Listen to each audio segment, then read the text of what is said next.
दोस्तों नमस्कार।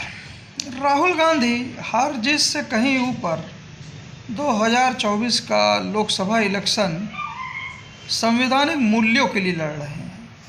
जी हाँ, वो सोशल जस्टिस के लिए लड़ रहे हैं।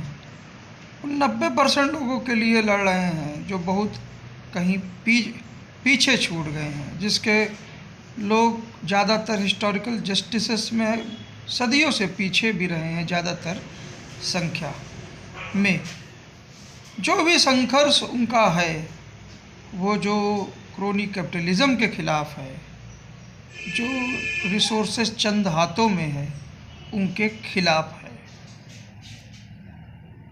कोई ज़रूरी नहीं कि इंडिया गठबंधन सत्ता में आ ही जाए तो उससे स्थितियां पूरी तरह से पलट जाए, या मोदी जी अगर फिर वापस आ जाए तो जैसा राहुल गांधी सोचते हैं वैसा ही मोदी जी और बीजेपी उसी तरह से अपना सिस्टम चलाती रहे।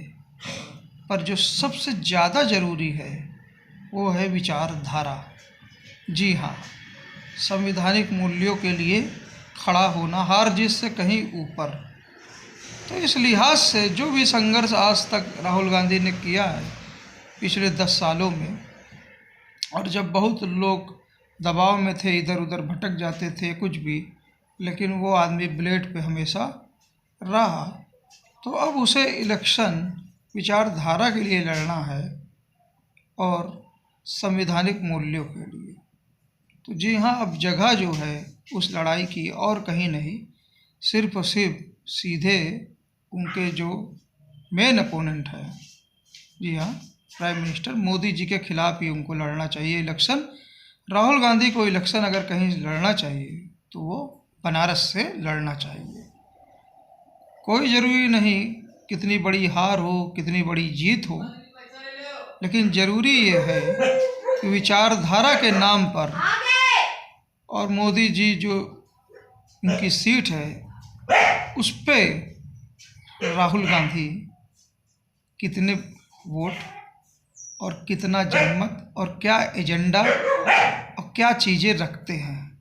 कभी कभी जीत से कहीं अधिक एक हार होती है जो दशकों तक आगे याद रखी जाती है और रखी जाएगी, और जो तत्काल का बैटल का हार है वो एक लॉन्ग ड्रॉन वार में संवैधानिक मूल्यों के लिए कहीं ना कहीं एक फाइनली वो कुछ वर्षों बाद, हो सकता है आने वाले दशकों में, संवैधानिक जीत दे।